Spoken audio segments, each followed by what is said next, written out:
Otep à tous, bien-aimés frères et sœurs. Que se passe-t-il en Côte d'Ivoire?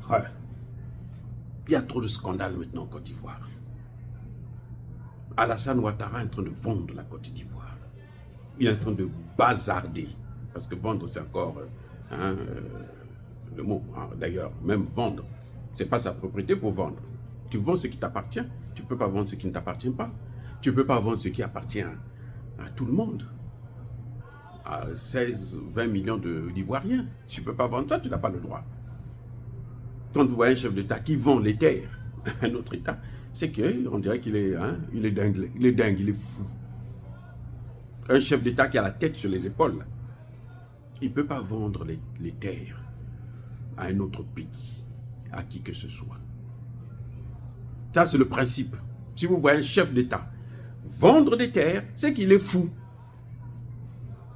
Je dis bien un chef d'État, un chef de gouvernement qui vend les terres de son pays à un autre pays, à quelqu'un, à d'autres gens, c'est qu'il est fou. Voilà, parce que ce n'est pas son bien. Oui, il n'a pas le droit de vendre ça. C'est que c'est un escroc, c'est que c'est un mendiant, c'est un voleur. Bref, Alassane Ouattara a besoin d'un contre-mandat qu'il ne va pas avoir. Pourquoi je pense que Alassane Ouattara ne peut pas avoir un 4e mandat? Ça, c'est la question à laquelle je veux répondre. C'est vrai, vous allez me dire que, bon, il est en train de faire tout ça là, il est en train de donner pour un 4e mandat. Oui, c'est vrai. Ça, vous avez tout à fait raison si vous pensez comme ça. Moi aussi, je pense comme ça. Alassane Ouattara a besoin d'un 4e mandat. Mais c'est Paul Biya qui disait, ne reste au pouvoir, pas celui qui veut, mais celui qui peut. La volonté d'Alassane Ouattara, c'est un fait. Mais la capacité d'Alassane Ouattara, c'est un autre fait. Alassane Ouattara veut un 4e mandat. Les Occidentaux le savent. Les Américains, les Français, les Belges, les Allemands, les Anglais, tous, ils le savent. L'OTAN le sait. Monsieur a besoin d'un 4e mandat. Quand il va tout le temps déjeuner avec Macron, c'est pour faire le compte rendu, pour expliquer à Macron, bon, voilà la situation là où j'en suis, par rapport aux objectifs qui ont été fixés par vous, les Occidentaux. Quand il voit tous les mois, là, il parle. Pratiquement au moins une fois par mois, il part. Ce n'est pas seulement pour se faire soigner, c'est d'abord aussi pour présenter. Il pouvait aller se faire soigner dans un autre pays, avec tous les scandales que nous apprenons de lui. Il ne peut pas le faire parce que quand il va en France, il fait d'une pierre 2 coups. Il se fait soigner et il va faire le compte rendu à Emmanuel Macron sur l'évolution des concessions qu'il est en train de faire aux Occidentaux pour obtenir un 4e mandat. C'est ça la réalité. C'est pour ça que vous voyez, il peut chasser les gens de leur maison. Les opérations de déguerpir là, c'est pour ça. C'est pour ça que vous pouvez entendre les Français vous dire que l'aéroport, le port, le quartier à Djamé, c'est pour nous. C'est pour ça que on est en train de construire la plus grande usine de pornographie en Côte d'Ivoire, où on utilise même des enfants de 12 ans, 15 ans et tout, machin, tout ça là. C'est pour ça, parce que il a besoin d'un 4e mandat. Il faut qu'il leur donne ce qu'ils veulent pour qu'eux, ils puissent obtenir, que lui plutôt, il puisse obtenir le 4e mandat. C'est ça la réalité. Mais qu'est-ce qui peut se passer? Déjà, le 3e mandat de Alassane Ouattara a été problématique. Donc, le 4e mandat sera encore plus problématique. C'est sûr qu'ils seront obligés de tuer encore des gens. Et ça va irriter encore plus les Ivoiriens et les Africains qui ne veulent plus voir Alassane Ouattara au pouvoir. Donc, que font les Occidentaux? Ce sont, vous savez que Poutine a dit, c'est la machine du mensonge. L'empire du mensonge. Ils sont en train de le manipuler. Ils savent qu'il veut de quelque chose, ben, on en profite pour lui faire tout ce que eux, ils veulent qu'ils puissent faire les bases allemandes, américaines, françaises, machin, tout, les guerres, les tentatives. C'est parce qu'ils n'arrivent pas à atteindre ces objectifs. Vouloir faire quelque chose et réussir, c'est autre chose. Il prend son armée, ils vont provoquer le Burkina Faso, ils cherchent à rentrer au Burkina Faso. Il envoie 50 militaires au Mali. Ça dit que Alassane Ouattara est en train de tout faire pour obtenir le 3e mandat. Il est prêt à tout pour obtenir le 3e mandat. Ah oui, il est prêt à tout. Vous voyez? Mais, il y a un problème. Parce que ceux qui sont en train de le manipuler là, ils ne sont pas bêtes. Et ils ont déjà un candidat, vous le savez très bien. Les Occidentaux ont compris que amener quelqu'un par la force, comme ils ont fait avec Alassane Ouattara et Guillaume Soro, en tuant au minimum 3000 personnes, au maximum près de 150 000 Ivoiriens, ils disent que cette méthode-là, ça ne plaît pas aux gens. C'est-à-dire qu'au fur et à mesure qu'ils font ça, ils sont en train de creuser leur propre tombe. Parce que c'est ce qui crée le sentiment anti-français, anti-américain, anti-occident en Afrique. Donc, nous, il faut faire le système comme ils ont fait au Sénégal. C'est-à-dire qu'on manipule la population, on organise des élections magouillées, et puis on amène quelqu'un au pouvoir. Quand on l'amène au pouvoir, il est au pouvoir maintenant, on lui dit, bon, écoute, maintenant tu dois nous servir. On t'a donné le pouvoir, c'est pour nous servir, c'est pour s'occuper de nous. Maintenant, tu t'occupes de nous. C'est comme un homme qui se marie, il cherche du travail, il trouve le travail. Maintenant, il faut qu'il s'occupe de sa femme, de ses enfants. C'est ce qu'ils ont fait. Ils ont essayé de faire au Tchad. Au Tchad, ça n'a pas marché parce qu'ils ne s'attendaient pas. Il y avait un paramètre qu'ils n'avaient pas maîtrisé.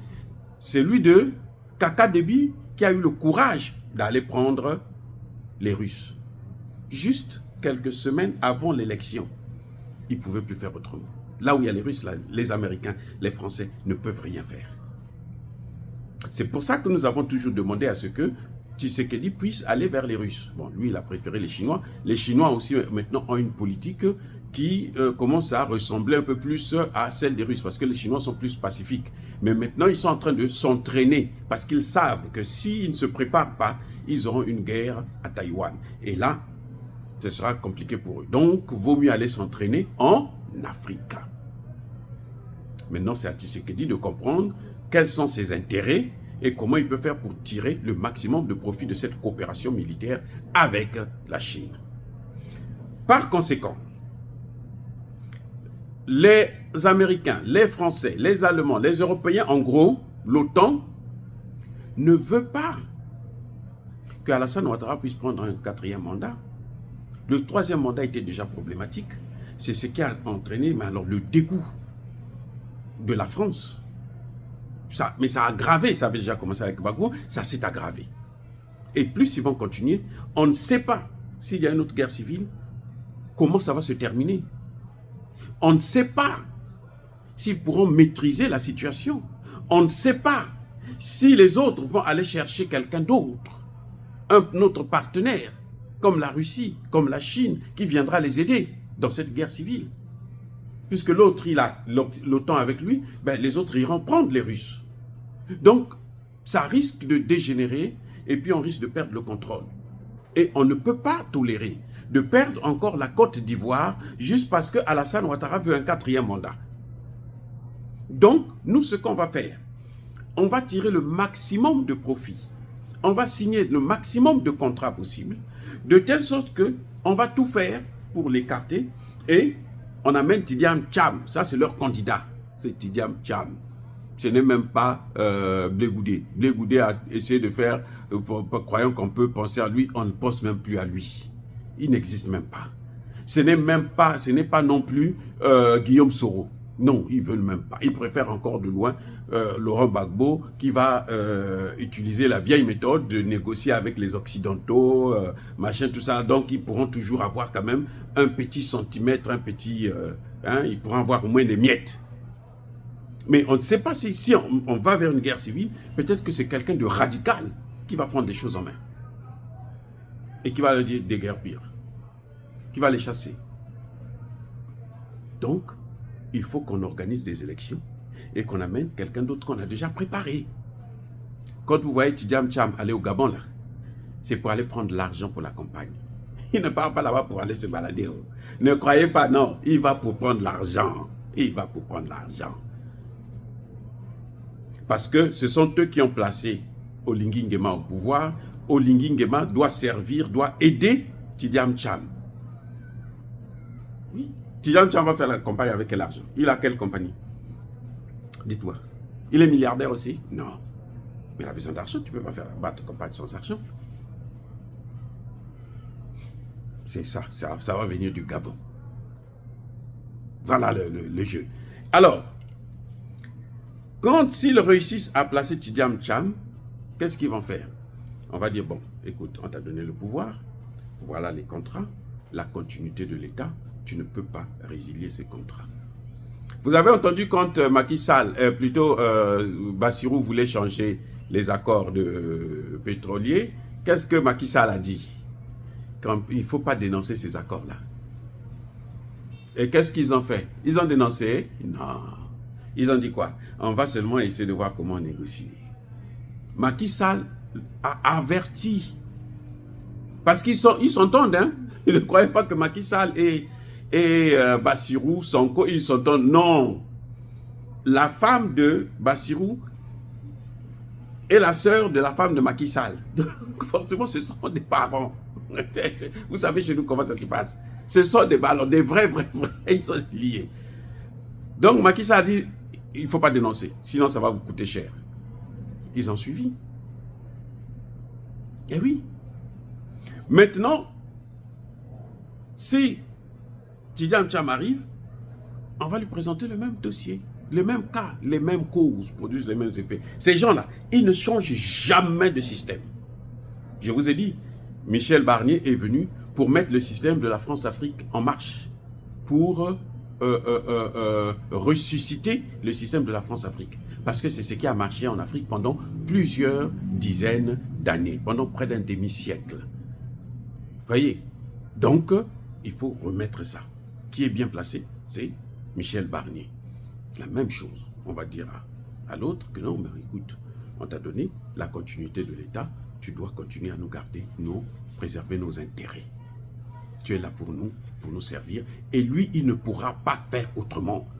Ceux qui croient que Tidjam Cham va faire quelque chose de bon à la présidence de la Côte d'Ivoire, croyez-moi, vous n'aurez rien. Vous n'aurez que les yeux pour pleurer. Parmi vous, là, il y aura des gens qui vont piquer des crises cardiaques. Quand je disais ça pour Bassirou, tout le monde se disait, oh non, toi. Le résultat est où? Le résultat est là. Bassirou n'est pas là pour servir la jeunesse sénégalaise. Il est là pour servir la jeunesse occidentale. Il est là pour servir les hommes politiques occidentaux. Voilà le problème en Côte d'Ivoire. Alassane Ouattara est tellement attaché à ce pouvoir. Mais on lui fait aussi du chantage pour qu'il puisse donner ce qu'il est en train de donner là. Il y a un chantage qui passe. Parce qu'ils ont toujours des dossiers. On lui dit, écoute, si toi, tu ne veux pas faire ce que nous on fait, eh bien, nous on va t'amener à la Cour pénale internationale. Avec Guillaume Soro, bien sûr. On va t'amener. Donc, Alassane Ouattara est obligé. Ce que fait Alassane Ouattara là, c'est bien pour Guillaume Soro. Guillaume Soro devrait acclamer Alassane Ouattara. Alassane Ouattara est en train de préserver leur vie. Sinon, les deux, là, ils vont terminer à la Cour pénale internationale. Ça, c'est clair. Eux, du jour au lendemain, ils sortent un rapport, ils disent, bon, on a découvert que c'est vous qui avez tué des gens, donc vous partez à la Cour pénale internationale. Alassane Ouattara, avec l'orgueil qu'il a là, il ne peut pas accepter ça. Donc, il préfère servir les Occidentaux que de servir son pays. Ils préfèrent prendre le risque. Parce que ces gens, ils ont toujours un dossier qui leur permet de faire le chantage à nos autorités. Toujours. Ils ont toujours un dossier. Oui. C'est pour ça qu'ils ne veulent pas du tout voir Laurent Gbagbo ou Simone Gbagbo. Parce que eux, ils n'ont pas de dossier sur eux. Non, ils n'ont pas de dossier. Ils n'ont pas de dossier. Blé Goudé s'est fait salir lui-même parce qu'il a accepté de coopérer avec eux. Ils ont tout avec eux. Ils vont même vous sortir les audios et tout, machin, tout ça, là, pour leur dire que non. Ils vont tout transformer, ils vont faire croire que c'est Blé Goudé qui est allé les solliciter, alors que c'est eux qui ont sollicité Blé Goudé, qui a accepté, qui est tombé dans le piège. Tant pis pour lui. Mais on ne peut pas faire autrement. Voilà. Donc, Alassane Ouattara va se faire avoir. Ça, c'est clair. Parce que c'est-à-dire qu'il est entre le marteau et l'enclume. Il ne peut pas faire autrement que faire ce qu'il est en train de faire là. C'est pour ça que nous sommes en train de parler. C'est pour ça que nous sommes en train de dénoncer. Parce qu'il faut que les Ivoiriens et l'ensemble des Africains puissent se concentrer sur cette affaire d'Alassane Ouattara pour le dégager et pour empêcher, barrer la voie à Tidiane Tcham. Il faut que Laurent Gbagbo revienne ou, au pire des cas, Simone Gbagbo. Personnellement, en tout cas par rapport à ce que je vois, j'ai entendu Simone Gbagbo la dernière fois, elle nous a dit deux choses claires et nettes, sans discussion. Le CFA doit disparaître, les bases militaires doivent dégager. Point. Pour ça seulement, là, ça suffit. Maintenant, quand elle aura le pouvoir, est-ce qu'elle va le faire comme Bassirou l'a fait? Je n'en sais rien. Mais, au moins, par rapport au fait qu'au moins elle nous a promis, vaut mieux avoir affaire à elle qui nous dit ce qu'elle veut que d'avoir affaire à Blé Goudé qui est en train de passer de citation en citation, de proverbe en proverbe, et puis à la fin, même lui-même, il ne sait plus ce qu'il a dit. Oui, il se perd dans tous ces proverbes. Ou encore Guillaume Soro, qui sera rattrapé par les crimes qu'il a commis, s'il veut faire autre chose que de protéger les intérêts des Occidentaux. Dire cela, c'est inciter à la haine ou à la violence. Non. Yaba, colère, Yamalembe. Encore une fois de plus, bien-aimés frères et sœurs, je persiste et je signe. Soyez bénis, soyez abondamment bénis par le Dieu des Kémites et par nos ancêtres évangélisés. Mais que tous ceux qui persécutent le continent africain, le pillent et le déstabilisent, qu'ils soient noirs, blancs, chinois, arabes, juifs, indiens ou qui qu'ils soient punis, maudits, foudroyés, neutralisés, écrasés, effacés par le Dieu des Kémites et par nos ancêtres évangélisés. Vive l'Afrique éternelle, j'ai dit et j'assume.